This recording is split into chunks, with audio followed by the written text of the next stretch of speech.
Hey listen, we got some things that we gotta discuss, how we can affect the system and make it better for us. But first, we gotta start with the man in the mirror. Open your third eye and the vision's gonna be much clearer. We are revolutionary. We are visionary. And we stand resolute on those who pollute the minds of many. Revolutionary. We are visionary. And we stand resolute on those who pollute the minds of many. This is the Revolutionary Social Work Podcast, y'all. All right. Welcome to another episode of the Revolutionary Social Work Podcast. I'm one of your hosts, Ace. I'm your other host, Alicia. And we have the privilege of being joined today by Charlie Stark. How are you today? I'm doing well. How are you? Good. You're joining us from California, right? Yeah, Northern California, close to the San Francisco Bay. Alicia and I have a different background. We are in Hawaii right now, staying at our Ohana's house. We're actually looking for a place to move to. So we're in a transition from Alaska. So we're out here and we got this going on. We got a lot of things going on. Alicia's been working remotely. I've been teaching remotely for a little bit, traveling all over the place. My grandfather has been sick in Utah, so I've been back and forth and about to head back down there. And I was invited to the National NASW conference, where I'll be doing a bunch of live interviews and remote interviews and all sorts of stuff. So we got a lot going on, and by the time I'm back, hopefully you found us a house to live in. I would have found a tent, if not, and we will make it work. You ever been to Hawaii, Charlie? Have not. It's on my list of places to at least visit. Well, hopefully if we manifest what we want, we'll have a guest spot and you can come check it out. That'd be awesome. Oh, yeah. Well, just to introduce Charlie, and I'll let you introduce yourself a little bit and tell us a little bit about yourself. But I know Charlie because Charlie was one of my social work students and actually ended up choosing a different path, which I think is actually something might be worth talking about because I think a lot of folks don't know about it.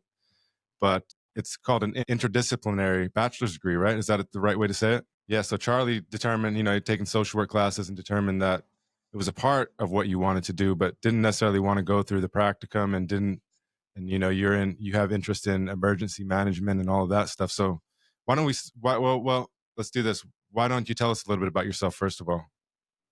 Yeah. Speaking of California, I just moved to the area in 2021 in the fall. And I grew up in Nashville, Tennessee, so moved from there out here. I did a short stint in the military as a medic, so that was my first exposure to kind of emergency management type stuff. But growing up, we lived on food stamps and always had somebody helping us out in one way or another, and that's how we got through. So my heart has always also wanted to help people in more like tangible day-to-day things outside of just crisis medical situations. So yeah, I started my degree program doing a minor in emergency management and then learned that I could kind of merge the two into one thing and create a degree of my own that would qualify me for the things I wanted to be qualified for, but also aligned with my ethics and values as a person. And that's something that I think is really valuable and difficult to find in like prescribed degree programs. How was that experience for you? Do you feel like you made the right decision with the interdisciplinary degree? Yeah, I feel like it was the right decision. It's been difficult post-graduation because of the funding cuts and position cuts in both fields. So I'm kind of having to reorient and take a different stroll towards the future. But I feel confident in what I've learned and what I've experienced over the years to be able to either find something or create something that can help make a difference. Yeah, well, let's stick on that interdisciplinary. It keeps giving me in a tongue twister. It is, yeah. The interdisciplinary degree. Because like I said, I think a lot of folks are unaware that you can even do something like that. And I often hear people saying, well, I don't know if I want to do the practicum and I don't know if I want to do this or that. And it's kind of like the process. I was a little bit a part of the process with Charlie. And it's a little bit like, a graduate degree, like a light version, like getting a committee and going through the process and, choosing a path without all the extra, fluff and all the extra meetings and the dissertation and things like that. But you had to on your own, you had to seek out faculty from the different departments that aligned with your interests, right? Yeah, so I had to have faculty from the departments that the majors that I was merging were in. So it was like the security and business management colleges, emergency management professors, and then social work professors as well. Yeah, and you did put together a pretty team. You had Dr. Richenda George Bettesworth, which is a colleague of mine. She was actually my professor back in the days. And John Pennington, who's, I don't know him that well, but I've had several interactions with him, mostly through like the Indigenous Studies and Faculty Senate and things like that. But he's a super nice guy, and he only had really nice things to say about you. So I think that was probably a good addition for you as well. Was that just us three, or was there another one? I think it was just you three, and then someone from the interdisciplinary department was kind of approving the process as we went on. Yeah. So if anybody's out here watching this and you're thinking about something like that, something to explore, just look up interdisciplinary degree. I can't verify if every university offers them or not, but many of them do. And it's just kind of a choose your own path, because everybody doesn't have a cookie cutter route that is already set out for them. Some people have unique needs or unique interests. And so I was really appreciative that I had the opportunity to be a part of that and support you and learn about it a little bit, because I had no idea exactly how it worked. I remember seeing it a few times, but just wasn't exactly sure. Yeah. I was really grateful that you took the time to be a part of that process. And I spoke with you a little bit beforehand to kind of see, like, do you think this might be a good idea? And you were really supportive and helped me to feel confident in like my knowledge of my own limitations when it came to parts of social work that I didn't think I would do well in, and encouraged me to find a path that I thought I could be successful in. And especially in an area where there's such a major intersection between disaster response and social services. So yeah, it was really great to have you on that panel and that committee, and that was really awesome. So thank you. Yeah. We need to see more of that. Sorry, we're going to say something on that. No, I was just going to segue into, I know you wanted to talk more about that, but go ahead. Yeah, I just think we need to see more of it from like a revolutionary social work standpoint. It's so important to know yourself and know your limitations and know the challenges that may come up in the kind of traditional social work field that we're like placed in this box of like, okay, here's the package, now complete it. And to know that you don't have to do that is so important, and that you can craft your own kind of way of doing this field. And I don't know if you were fully aware of my own degree. My bachelor's degree was interdisciplinary as well, because I did criminology and American studies. And so it opened up a whole different space for me, whereas I could go down the sociology route, I could go down the social work route, I could go down more of the history, the American studies. So it was just like a cool way to find what did I actually want to do. And I think we're going to see this be more important in today's world, because a lot of people, especially younger generations, are now not wanting to go that traditional path of like, I pick this and this is what I'm doing for the rest of my life. I'm going to retire in this, and woohoo. People don't want that anymore, right? Like, people want to create their own journey. And this is, I'm so glad we're talking about it, because I think any students or future students listening could be inspired by you in knowing that you can do it, even if you've already started, right? Because you'd already started the program. Yeah, I was in my junior year.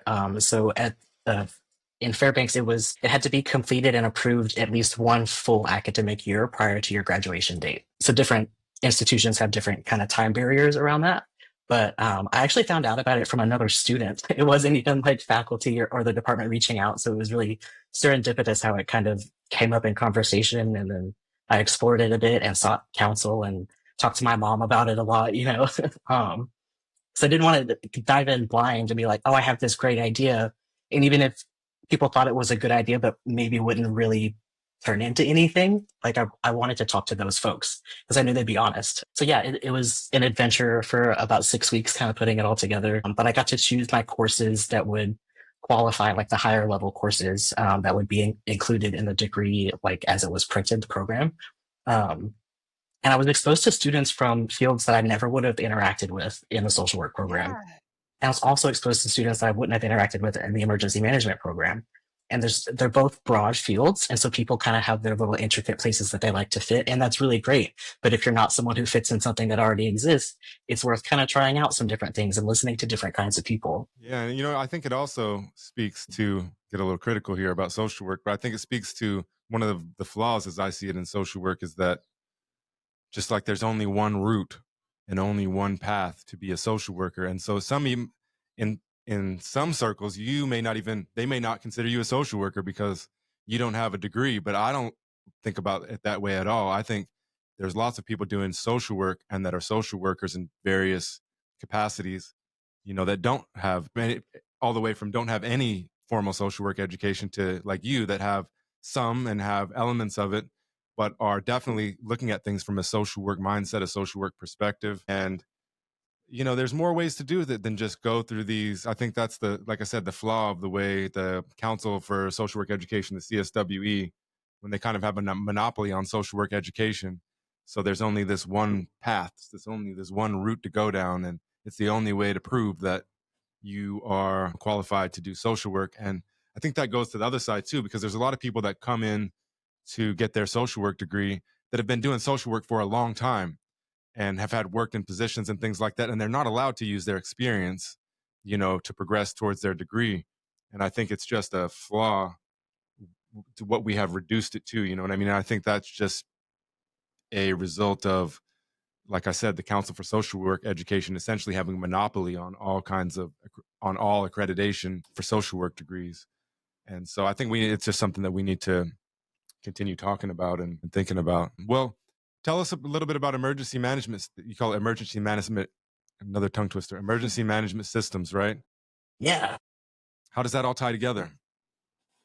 Yeah, so the emergency management as a big kind of entity does stuff even when there's not a disaster or an emergency going on.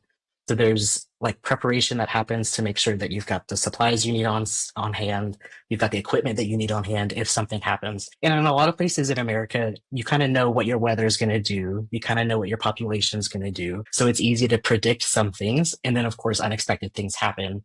But if you have prepared for something, it's better to kind of have something on hand than nothing at all. And then when things do occur, there's the response that folks go into. So that's where you'll hear a lot about FEMA, and then the Better Business Bureau that will come in and do small business loans sometimes. And it's really interesting to kind of watch how emergency management in America is devolving through the process of the FEMA review that's going on. Basically, there was an executive order that was directing specific people that, in my opinion, are not qualified to review all of FEMA's actions under specific years, excluding Donald Trump's first term as president. So they're compiling a record to basically say, this is why we don't need you. So folks who are at the local level are struggling to find their footing and figure out how they're going to support their communities, because so much funding has come from the federal government that it's really crippled a lot of places, especially rural communities that simply don't have personnel or equipment or staff to process all of the things that need to be done in the timeline that they have to be done in order to get any funding at all. And then once things kind of settle down, it goes into kind of a recovery mindset. So trying to rebuild buildings, put roads back together, put power lines back up, but also helping folks who have been displaced, helping folks who have acute PTSD symptoms, helping families that were separated from their kids. That can be a weeks and months long process, depending on what has happened. Especially the tsunamis that have happened in the past 20, 25 years have been really good examples of things that lasted almost a decade. And parts of Hawaii are still recovering from the fires. And it's produced a lot of distrust in the government, which is unfortunate because it really shouldn't have ever been solely the government's responsibility, but it became that. And so folks aren't equipped to really handle their own recovery the way that would be most helpful and most healthy for them to do. And then the last thing in the kind of cycle of operations is mitigation, which is basically trying to decrease the impact of the same event happening again. And in theory, that's really great. But if it's an active shooter in a place that no one's ever had one before, there's probably not going to be another one anytime soon. So there may be other things that need to be addressed that are outside of preventing or decreasing the impact of events like that. It kind of goes through a cycle. So it goes back into preparation after anything that you can do to resolve things before they happen gets done. And it's a good framework for processing the types of events and incidents that emergency management approaches. And it's really transferable to other parts of life too. I've kind of integrated it into my daily inconvenience handling. Just kind of like, okay, well, I knew there was a chance that my cats were going to spill the water. So I've got these towels and just kind of walking through. Yeah, so that's kind of a somewhat brief overview of emergency management. Love that.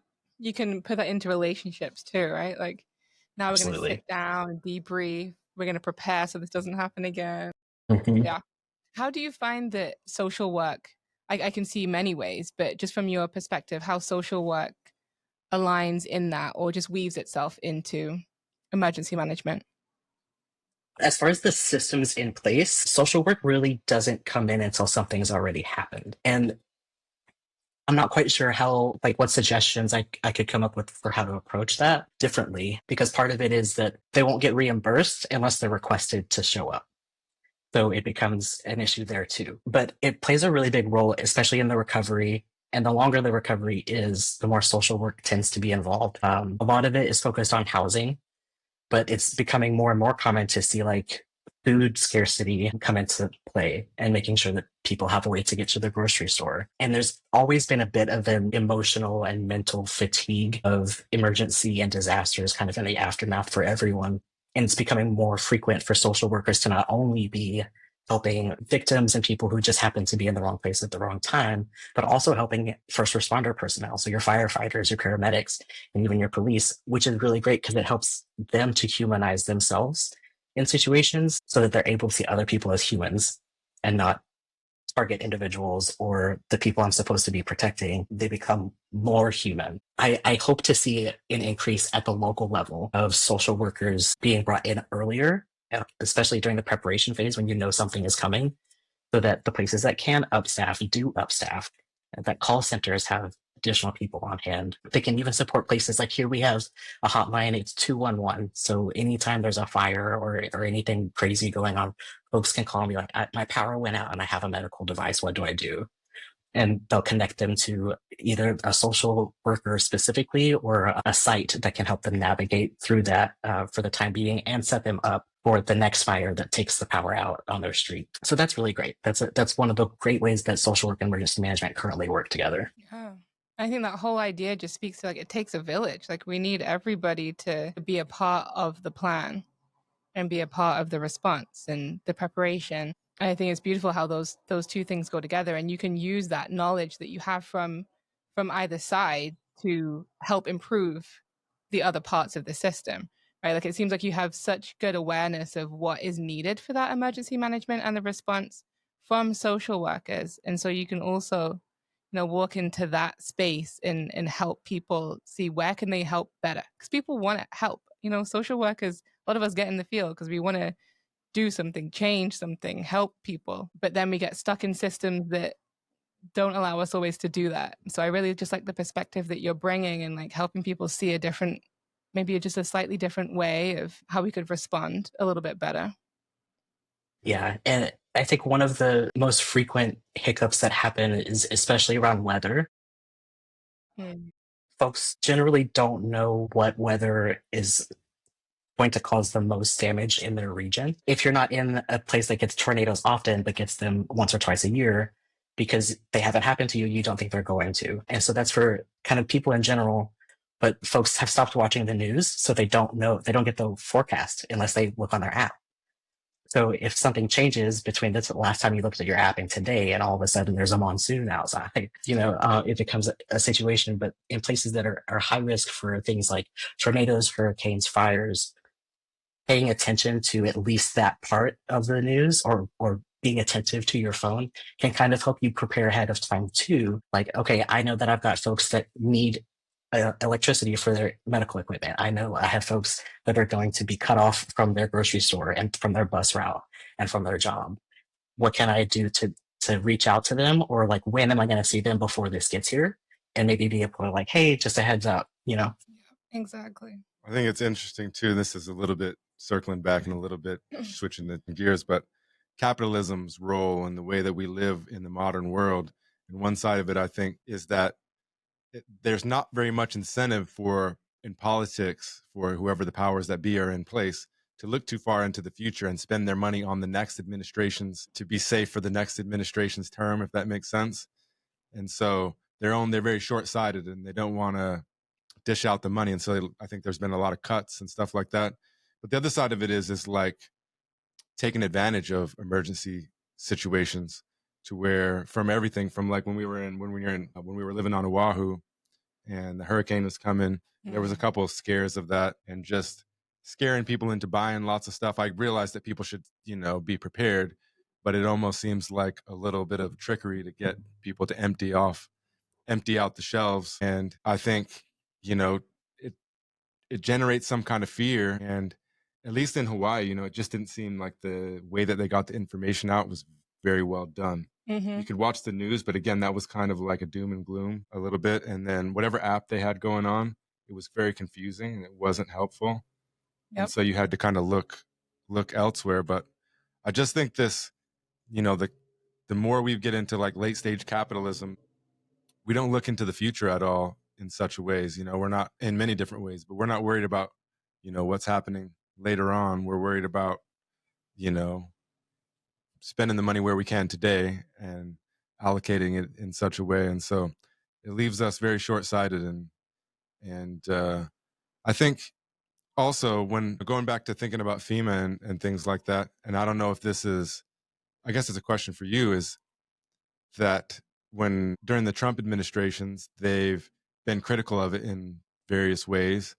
And I wonder, is that accurate, or is that them blowing smoke to make people upset so that they can cut funding?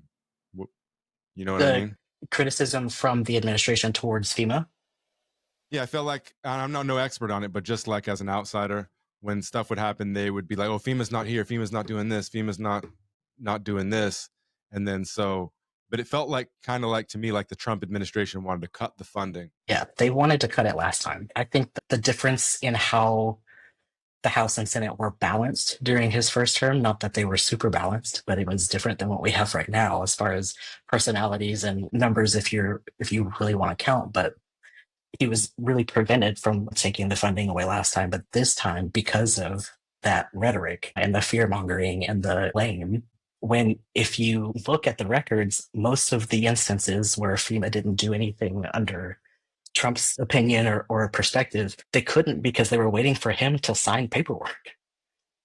And it was intentional for him to spout that they weren't doing what they were supposed to, or that they weren't doing it right, when folks were having to find different avenues of getting help to people, especially during COVID.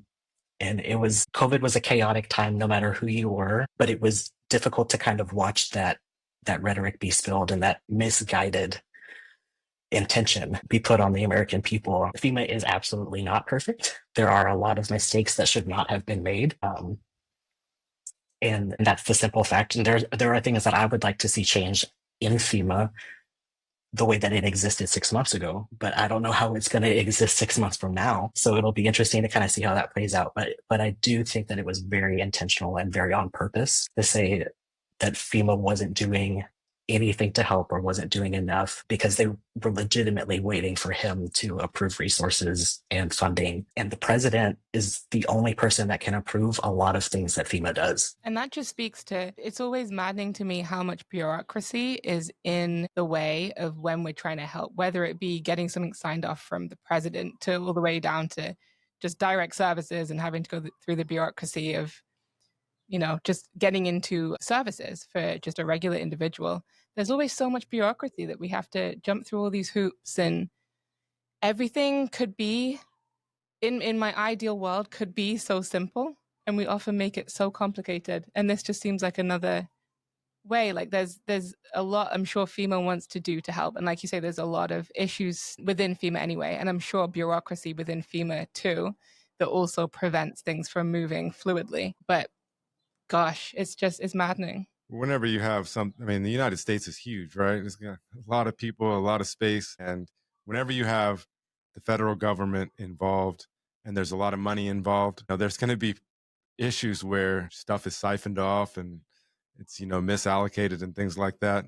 And so I think it's unfortunate that it gets blamed as a whole, as an entirety, is I guess what I'm trying to say, rather than, there's a lot of individual actors that come into play. And, people are going to even compete for where those funds go to, as far as like who gets the contracts to, like put New Orleans back together and, stuff like that. Yeah. Sorry, you go ahead.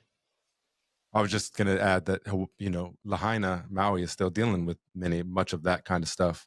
You know what I mean? Yeah. Yeah. It's kind of crazy because a lot of things there's so much paperwork involved that the amount of people that get paid to process the paperwork costs more than it would to just give somebody the money that they needed. Yes. Yeah, it's so frustrating. Yeah.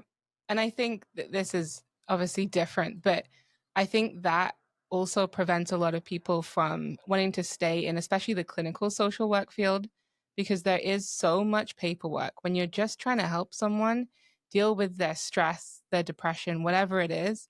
And there's so much paperwork you have to go through. I'm sorry, you have to go to your intake appointment first, and then you have to do your assessment next, and then you have to sign this next, and then you can start talking about things, and I think a lot of people just, like I said at the beginning, just want to help, just want to get into it, and it pushes people away, which is a lot of where my kind of desire to create something different came from, with like the circle of self and developing just this framework of like, there's these 7 elements that if we all just focused on those 7 things, whether it be with a clinician or it just be on your own, if you just start focusing on, are you moving your body enough? Are you nourishing your mind and your body? Are you out in nature enough? Just like these simple things, right? That doesn't take paperwork. You do not need paperwork to address these things. Yeah, why I feel just so passionately about that. And obviously I work within a system that has a lot of paperwork and a lot of bureaucracy at the moment. And I just have to kind of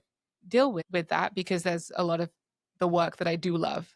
But yeah, I just notice it pushes so many people away. I'm sure, I can't imagine you wanting to sit through all that paperwork in a clinical role, right?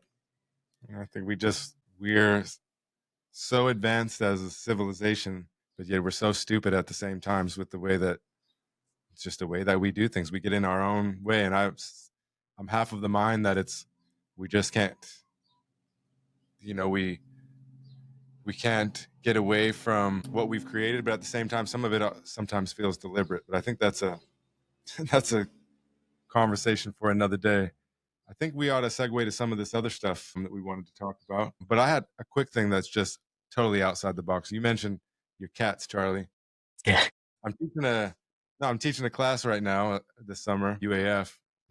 Everybody's doing their introductions on voice threads. Well, I don't think I had voice threads when your classes, we did the blogs, I think, but I made them all do videos, and it was surprising. I guess not surprising, but it was enough to be remarkable, is how many students had cats in the background, and even ones that didn't talked about them. And several of them mentioned them when they talked about wellness and wholeness and how they take care of themselves. They mentioned how their cats are therapeutic for them, but they are able to recognize when they need them. And I could echo that a little bit. We haven't had a cat for a while, but when we have, it seems like they kind of have some kind of intuition and know the right time to come and lend you a little support. And I think dogs do, but in a different way as well. Tell us about your cats, Charlie.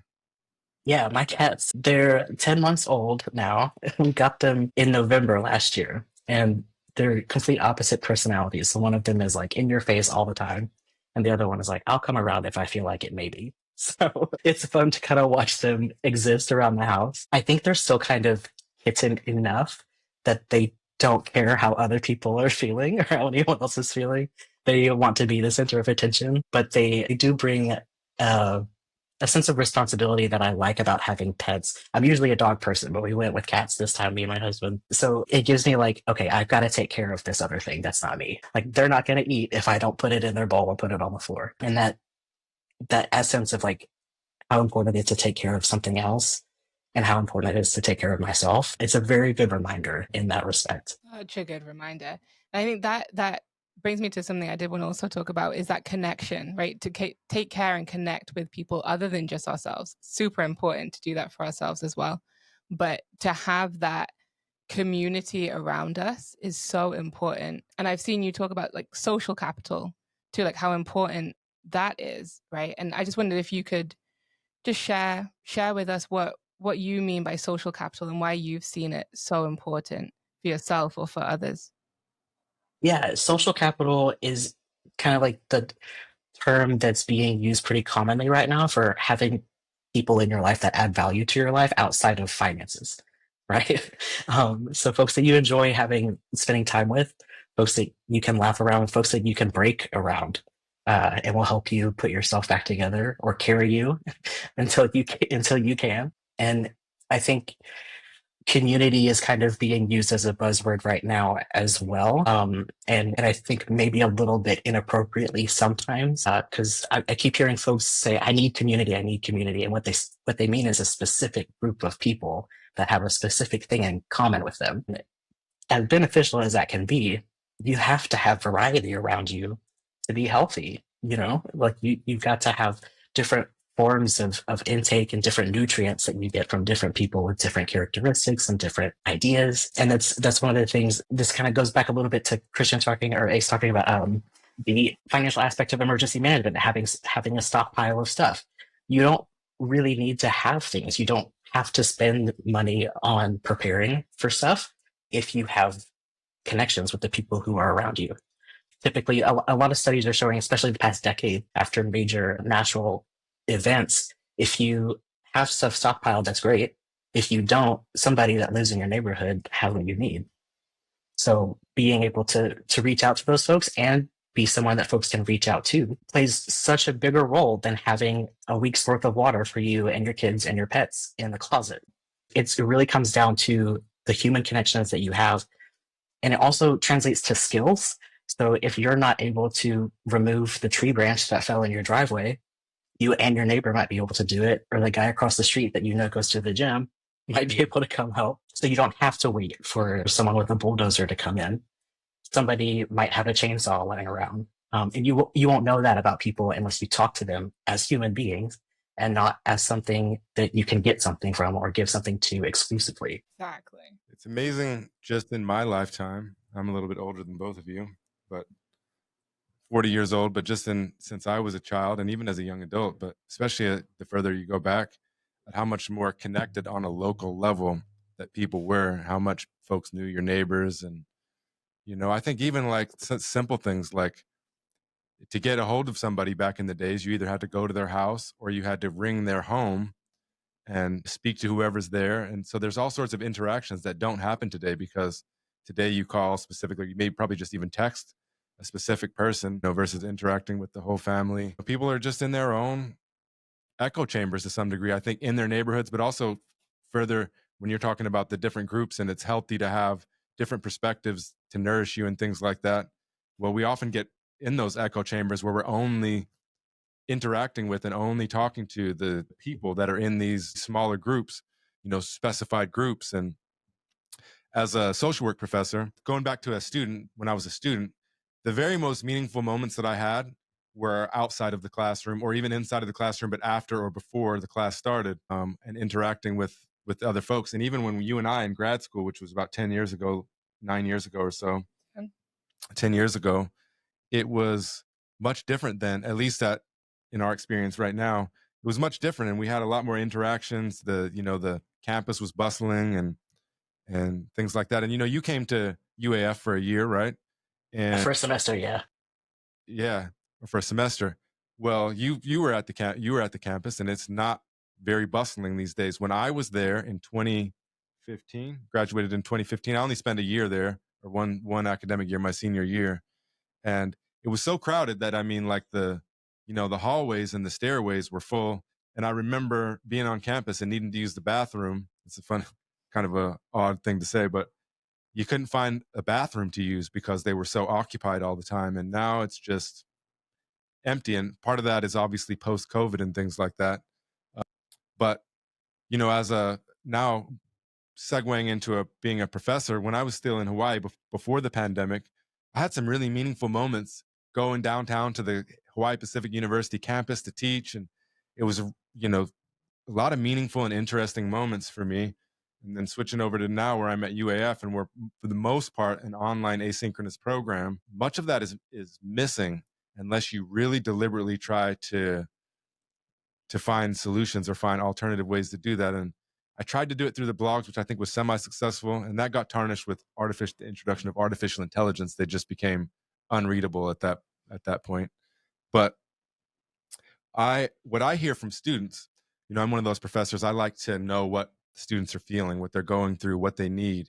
And hands down, far and away, the feedback that I get and the reflections that I get are that we feel like it's not meaningful. We feel like there's not community. We feel like we're just hopping online and doing this. And so I had introduced talking circles, and at first I didn't know if people would come. People are busy, and that's another thing about today. There's so many things that you get, and so much stuff like online going on that it's hard to get people interested. But I've actually been blown away by the level of participation and authenticity and the feedback that I get from the students and how meaningful it is to have that opportunity. And then our practicum, our field director quit unexpectedly in December this last year. And so I took over the practicum course, and I was trying to feel around and determine, what do they need from me? Because I'm not going to be able to, be 100% because I haven't been a part of it to this point. And again, far and away, it was that we feel like it's not that meaningful. And even when we're meeting in the seminar, it's not, by no means am I saying that previous professor didn't do a good job. I think they did a good job in a lot of ways. What I'm saying is that they wanted and needed this sense of community and connection. And so I just put in the talking circles, and we'd have talking points, but it was always encouraged that, hey, if you have a burden in your heart, if you're carrying some weight and you need to talk about it, that's cool too, along with what's going on in the practicum, or if we're talking about ethical dilemmas. And at the end of the semester, just the reflections and the feedback I got was that that's exactly what they needed and what they wanted. And I just feel like there's no incentive to do that at the university other than, the students, than it being rewarding for me and for the students. It's extra time, it's extra effort. There's no way to quantify the results really, unless you're looking at like student evaluations. And so all the incentives are not to do that, or because, you're, as a professor, you're inundated with like committee work and all sorts of stuff that you got to do. And so there's no incentive from the university side to do stuff like that. And it really worries me, especially, we're talking about a degree in social work where community and connection is so important, and we're more disconnected and disjointed than ever before. And we just have to really be deliberate and proactive about making that happen. But also, as professors aren't really trained to do those kind of things, right? You're just supposed to be really knowledgeable in your area. There's no requirement to know how to do creative or relational pedagogy like that. There's no, and so I think a lot of people feel in over their head with stuff like that. And so I don't know where we're going to go with that. I can only be responsible for myself and all of that. But I worry about what kind of social workers are we creating if you can just go to an online program and never really have to interact with people, and you feel alone, throughout it. And fortunately, in our department, we have professors that really care about the students and implement that in different ways. But I can imagine, going to a program and just feeling like, what the hell did I just do? I got a degree, but, and how can we count on them to produce community and connection in their positions and in their own and whatnot, if they don't even have it in their own lives at that point, because they're so busy trying to get through a degree and an internship and keep their head above water, paying the bills and taking care of themselves and their family. And everything just becomes very much online. So if people are doing that online course, then they're just, like you were saying before, Charlie, about having the community and the network can be more important than just stockpiling your water and your supplies, because you can help each other. But we've gotten to this stage where we do everything online. And so like everyone's lives is on their phone, and people that they connect with on often a very superficial level are not even in their community. And so like this local support and help and network is so fractured and fragmented. And I saw a video the other day, one of those like stupid comedy YouTube short videos of going through the different generations of what happens when like someone knocks on the door or the phone rings, and like going back to like our grandparents or great grandparents, and it's like, oh, I wonder who that is. And then it goes to like all the way to like this current generation of like the phone rings or a door knock, and they just like kind of crouch and like hide under the couch and wait until they go away. Like, how have we got to that point where you just like, you want to avoid connection, like actual human connection? That is so worrying. I read a story. I've been doing ancestry work, and I read a story from one of my ancestors from like the late 1800s, and he had just moved to Utah, and I can't even remember where this guy was from, but he was an immigrant from out of the country. And he was remarking, because there was cars were starting to come by these days, and he said that he couldn't stand the cars because he didn't know who was driving by. And when anybody else used to come by, he knew everybody, and they said hello and now people just zoom by. And then fast forward to 25 and the freeways and all the cars. And I mean, you're in Northern California, so you know all about it. Yeah. Yeah, we saw a family riding bikes on the sidewalk earlier today. I haven't seen that in a while. But it's so sad that we think that. Yeah, it's really interesting to talk to folks from these different generations and experiences, and even folks who lived in more violent areas versus folks who lived in like cookie cutter neighborhoods. You know, their experience of answering the door or the phone are going to be pretty different. But somewhere around like the Y2K mania, everyone was like, strangers are bad. Don't talk to anyone you don't know, and don't do anything without your parents until you're 18, and then figure it out.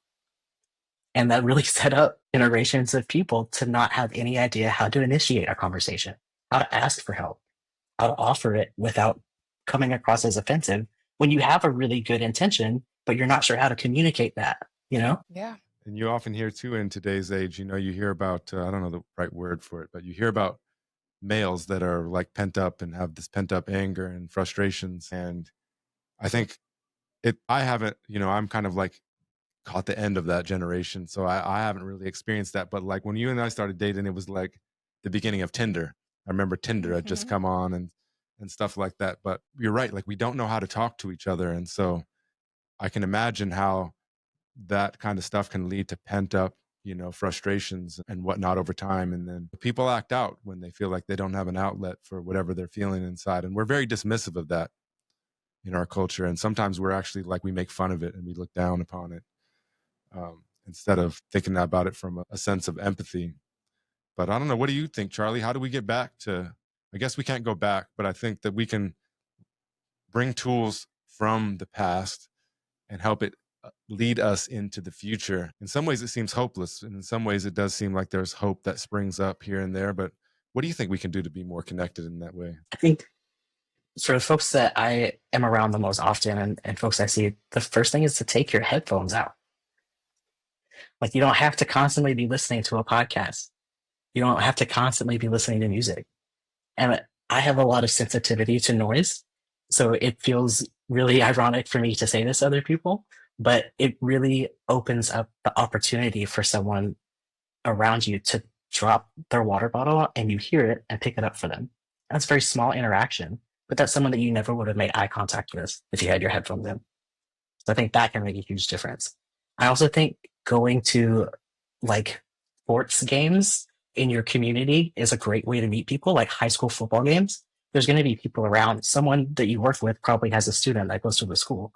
So like looking for these connection points and not putting the burden of existing on yourself alone, because it's hard. It's hard to be alive right now. And I think so many folks are worried about oversharing or trauma dumping or having a negative emotion in public that whenever it does happen, the immediate reaction from everyone within earshot is whoa, and not what can we do? How did this happen and how do we move forward? I think self-compassion goes a long way too. One thing I'm working on is time stress. So not worrying about things starting or finishing on time. And it's really difficult to do when everything is in a virtual environment and people have meetings that end at 12 and start at 12:05. It's very difficult. But releasing yourself from arriving somewhere on time even takes away a lot of the road rage that you're probably going to have. Kind of giving your kids a minute to get into the car when they've had a tough day at school and you've had a tough day at work can really make a big difference. And so it's really these small things, but they take so much intention because we've all been taught and programmed to throw everything aside and move on with what we're supposed to do and not how we're supposed to be. You know, remembering what's important. You know, it wasn't that long ago that we weren't expected to be available 24/7, 365 and respond instantaneously. And so, like you're saying, because I know this for myself, going to pick up my kids from school, for example, you take your phone with you and then, you know, like I'm waiting for them, I'm check my email and, you know, then I'm thinking about that when, you know, I should be able to be present and mindful about what is actually happening at that moment and not have to think about or worry about that. But, you know, it's so hard today with all of the, you know, with all of the technology and all the expectations like I said, to be available 24/7, 365, or, even just during the waking hours and not being able to be present. And I think even when you're saying about being outside and having the headphones out and, being able to talk to somebody or recognize or notice if somebody drops something, but also like when you throw in, you're talking about circle of self and the importance of nature and stuff like that, being able to just be present outside and notice that there's a bird chirping and honor that and hear it or see like we have a couple of, I think that they're stray cats that are walking around our neighborhood. And we, like, at first I didn't even ever notice them around because I was so inundated with all the stuff that I got going on. And then I made these commitments to slow down, and I'd noticed them walking around and they were watching me and they were very aware of me. And it actually added a lot of value in my life to, like, even though, they're skittish, to be able to see them and recognize them, and we see each other, and it feels like there's just a little bit of a connection, and we're completely shutting ourselves off from those kind of things, from each other, but also from nature and even from ourselves. Because if you always have the headphones in and you're always listening to that podcast or the music, or you're always on your phone checking your emails, checking social media and all that, we're also shutting ourselves off from ourself. You know what I mean? And I think that creates a hole inside of us that we're desperate to fill, but we don't know how. And so we're doing it by the scrolling, or we're doing it by eating or consuming things in different ways. And I just think that we all need the opportunity to be able to slow down and just be able to be okay with just being, versus having something important, something that you need to do. You think, even you talked about sports, how much being somebody who is interested in sports, for example, today, like say professional sports, back in the days, if there was, because I used to be a Utah Jazz fan growing up. And so to pay attention to them, you had to catch the game when it was on live, or you could look in the paper and read about it the next day. And now everybody's got updates on their phone for everything that comes in, and you could check it 500 times, if that makes sense. And so to me, it takes a lot of the meaning away from the things that we do, because we're not slowing down and enjoying things or appreciating things or just being, or, for what they are. And I wonder how, like, energetically, when we all used to, if you want to watch something, for example, you were all watching that show at the same time. So like around the country, I'm from the UK, so I'm thinking of like UK kind of soaps that would be on, but around the country, people would tune in at the same time, right? And I wonder how energetically that was, if people were all kind of doing the same thing all at one time, like laughing together, even though you're not in the same space. Whereas now when we have just different things like streaming, and you just binge watching things, and there's like no kind of energetic alignment across the country with other people doing the same things, I really believe that has impacted our connections and networking, but locally, but also nationally on a bigger level. But we're all just so fragmented, and like you say, this device is leading everything. We tried to, when we first moved to Alaska, we tried to ditch the iPhones and go back to flip phones. And I think it's making a little bit more of a comeback right now. But at that time, there were like the flip phones were just as expensive as the iPhones, and they were terrible. And we tried to get a house phone, and it was super expensive, like ridiculously expensive. And other things that, they require, you need your iPhone or your whatever, you have a smartphone for everything. Even to log into the university as a faculty, I have to do a double login with my phone. And you think to travel, to do anything, you have to have it. And so it's so ingrained into us right now that people just don't know what to do. But I hear people wanting something different. Yes. And I think that's why certain things are making a comeback and all of that. And even if you talked about like TV and movies and stuff, almost everything they make is just trying to be nostalgic for things that were before. Right. If you know what I'm saying. And so we're also not creating things, and the influx of artificial intelligence and media on the computer and things like that. I could be wrong, but I remember when I was a kid, there were all sorts of really cool people that would have like notebooks full of poetry and full of drawings. They would be drawing cartoon characters that were really legit. And now, like, because we've tried to get artwork done for podcasting and different things like that, and you can't even find anybody to do that stuff for you anymore. It's like non-existent. Whereas if you'd have been looking for somebody back then, if you could have asked somebody to do that, and they would have been thrilled to draw something up for you by hand. And we're just kind of losing all of that.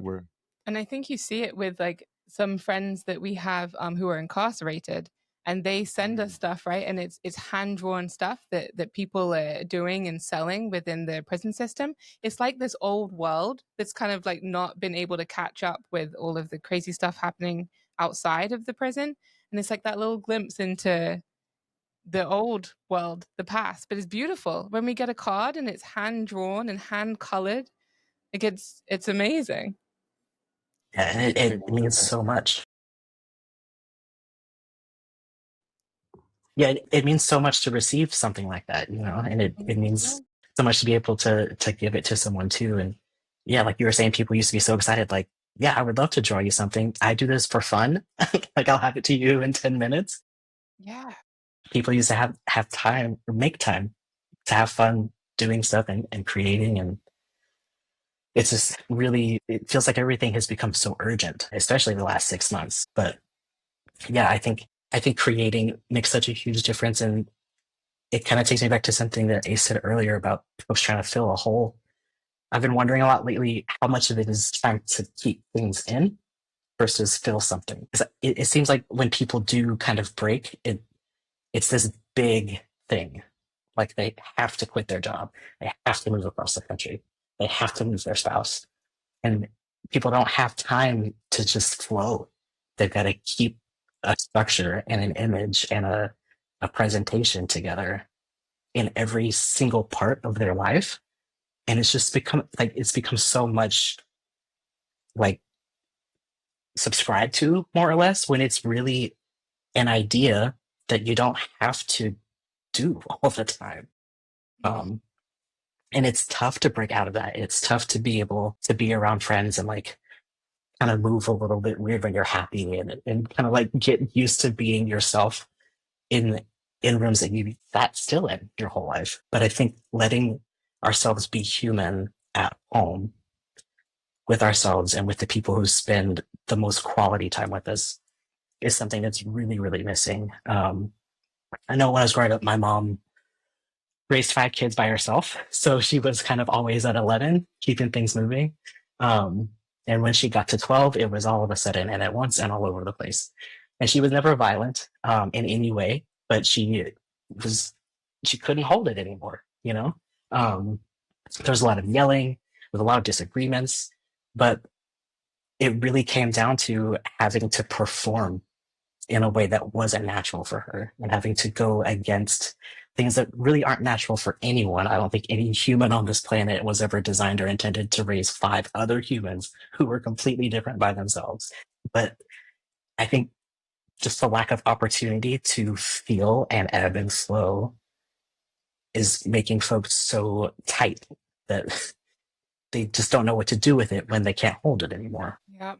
There is so much pressure to stay on, like almost like the freeway, like just stay on that freeway, keep going. You can occasionally take an exit, but then you got to get right back on. And it's exhausting. And a lot of people are feeling that exhaustion. And I think the devices and the dopamine hits, the instant gratification that people get from social media, especially, but even just generally media now, how it's tailored towards just giving us that instant gratification and dopamine hits, it's escaping from that issue. And so it's just putting a kind of Band-Aid on it, which is, not helping, really not helping. To segue, there's one last thing that I just wanted to touch on is, and Charlie, you and Ace, I think you touched on this in a previous conversation, is language, and how you were talking about how important language is within social work, but also just within general, right? With communicating with people and that connection in the community. So would you better speak just a little bit on that? Yeah, I love talking about language and the words that we use and how we choose them. One of the things in my college experience that's really stuck out is how exclusionary academia can be when it comes to instructions and explanations. So even in 200 level classes, there's these complex word combinations that are completely unnecessary to say. When someone comes in and they're acting violent, don't run at them. Maybe talk to them first, you know? Like, and it was really interesting to kind of see like, okay, this is one of the ways that people aren't able to access education is because they're not able to interpret the instructions. They're not able to interpret the explanations because they're not explanations. They're combinations of sentences that really don't tell you anything, and it's vague at the end of the day, but you're supposed to be able to read the code in order to move to the next level. But even on a day-to-day basis, words like sustainability, people typically go to like eco-friendly, green, or work, keeping a sustainable work life.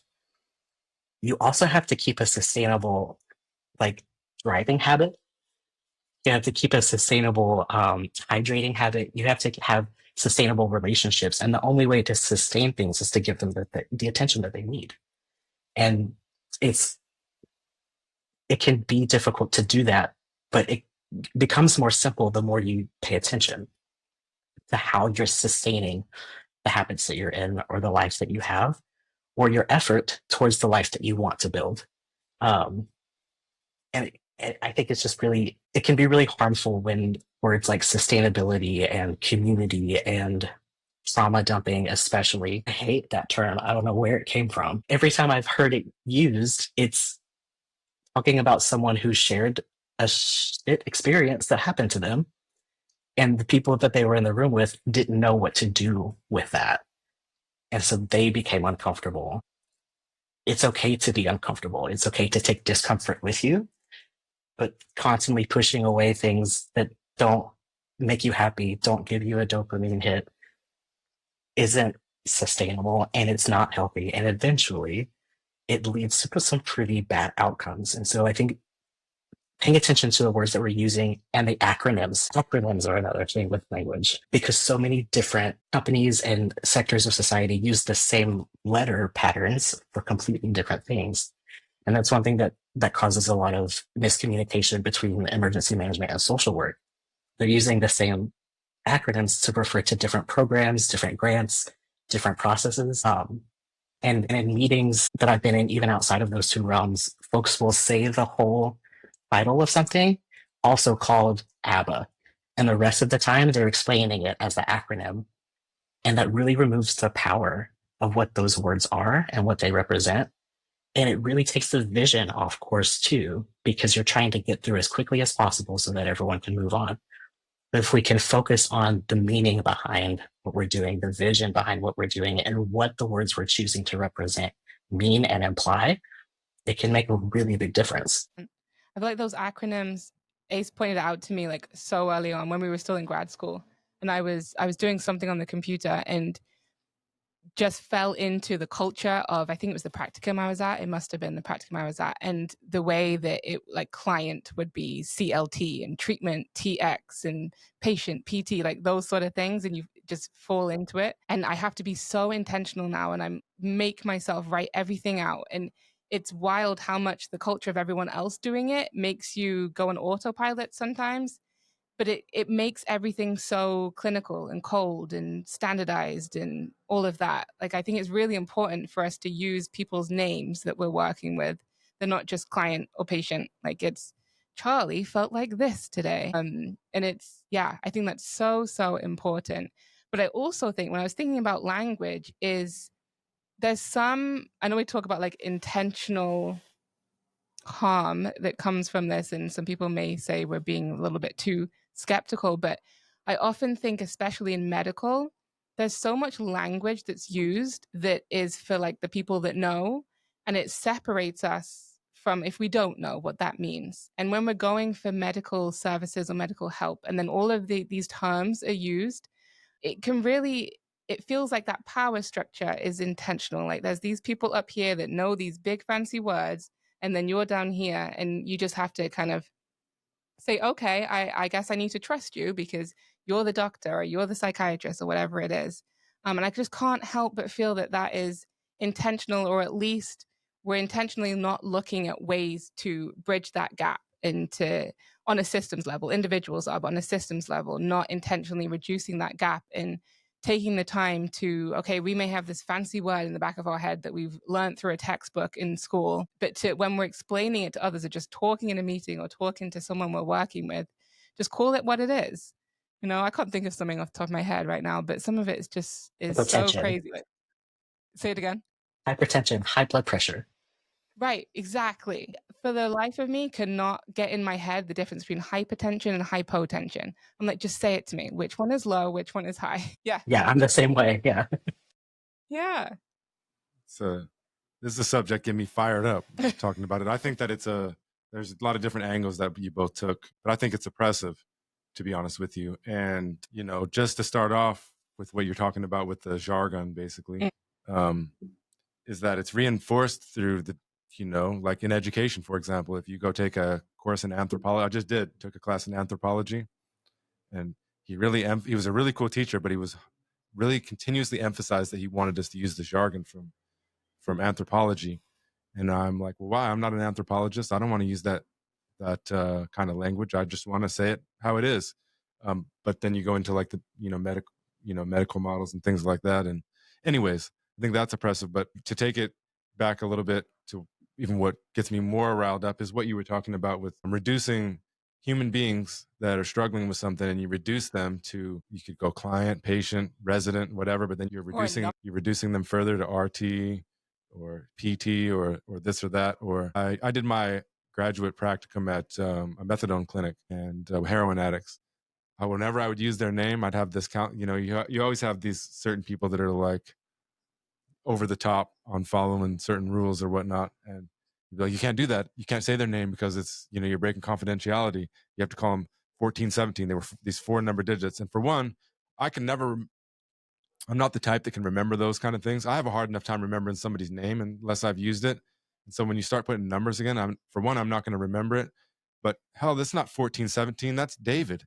That's David is a living human being, even if he's a heroin addict because people look down on them, even if you look down on them or whatever, and all this stuff, that's a living human being with a life history, with a whole host of experiences, blood pumping through his veins. That's a human being. When we don't call them by their names, we're reducing them to something else. And we're also reducing ourselves in the process of doing all that. And, to take it even further with the whole language thing is that Rastafarians believe that the English language is oppressive. And so they would say that words should sound like they mean.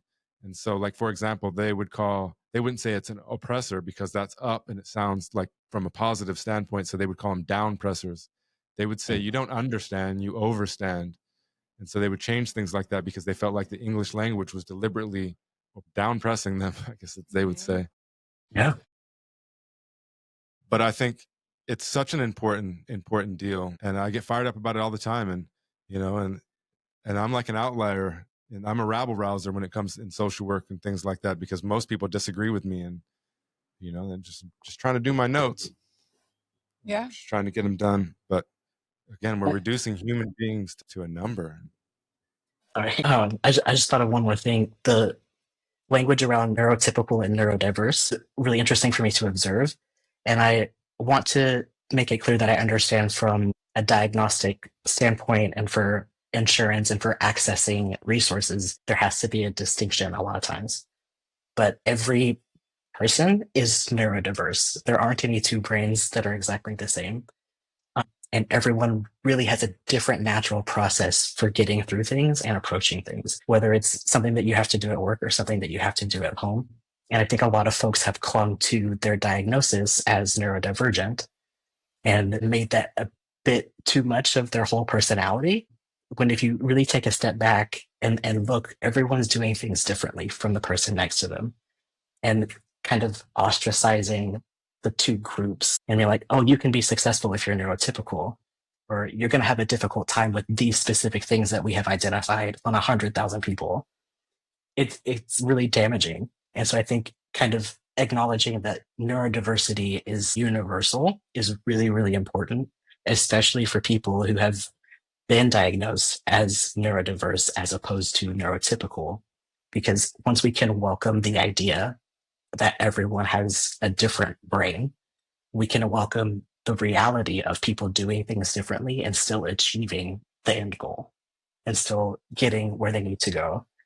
And I think it would make so many things in life easier and more understanding, kind of level the playing field a bit if we could say, okay, not everyone has the same skills and that's fine, but we can work together in the different ways that we work individually because we have this diversity. And it doesn't make it automatically better or worse, but it makes it more survivable and brings people a lot closer together by that kind of acknowledging that we can be different and still be okay. And it's just going to look different no matter who you are, you know? Exactly. I'm stealing that. That was great. Neurodiversity is universal. I haven't had it explained that way. That's so true because that neurodivergent label is then people do attach themselves to it, but a lot of especially the medical field then look at it as a problem. And what you're saying is this neurodiversity is universal. There is no problem to it. It's just there's different ways of being and behaving and doing certain things. But yeah, we make it a problem. And like you said, we understand why people, feel like they have to put this diagnostic label on to get insurance and reimbursement and services. But why is that in the first place? Why do we have to make this all these areas? The DSM grows and grows and grows, and we make all of these different areas a problem. We pathologize them, and then just so that we can then make money off of. But is that really what we want to do? Is that what we need to do? Treat them? Or should we just all be learning about each other and ourselves and the best ways that we can work together and live just, I don't know, in more community with each other rather than just pathologizing everything and saying, okay, this is a problem, we'll treat this. This is a problem, now we'll treat that. Yeah. It's how we've been trained in the modern world, in this culture, to think, to categorize everything, but also to, whenever you bring up, like if I was to bring something up in a class or some kind of discussion, the first thing everybody wants to do is either say, oh, I agree with this, but I disagree with this, or I disagree with this, but I agree with this. But there's a Unangan elder named Ilarion Merculius that I've had the privilege of talking to a few times, and like an expert in talking circles and whatnot. And he would say, in my talking circles, you're not allowed to use violent language. And that's, obviously he's talking about, racial slurs and being hateful and stuff like that. But he's also saying that in a talking circle, you don't say that I disagree with you, because the person across the circle from you can have a vastly different experience and a different outlook and a different idea than you. And their truth you can still honor their truth, even if it's vastly different from your own. And you can listen to that without disagreeing with it and honor it. And also, that's this divisive world that we're living in with all this agreeing and disagreeing. It's what divides us. And so automatically you're finding something that is a source of division between you and them. Whereas, somebody is not going to change their viewpoint because you say, hey, look, I disagree with you. Your life experience because blah, blah, blah, blah, blah, this. And somebody's just not going to change like that. If they're going to change, it's because you listened to them and then you shared your own truth and it planted a seed within them. And then they think about it. And then the next time you talk, they're going to be a little bit more open to what you have to say. And so I think that goes right in alignment, with categorize. We have to categorize everything or pathologize everything, and like I said, if I were to go to a psychiatrist today because I thought, some medication might help me or this or whatever, they would need to connect it. They would need to pathologize me in order to do it versus just like, hey, this guy Christian came in and he was expressing this and he felt that this would benefit him. So let's give it a shot. Instead, they'd have to tick off the boxes and justify it in a pathological way. And so beholden to insurance. I'm going to break my own rule and say I completely disagree with that. No. Yeah.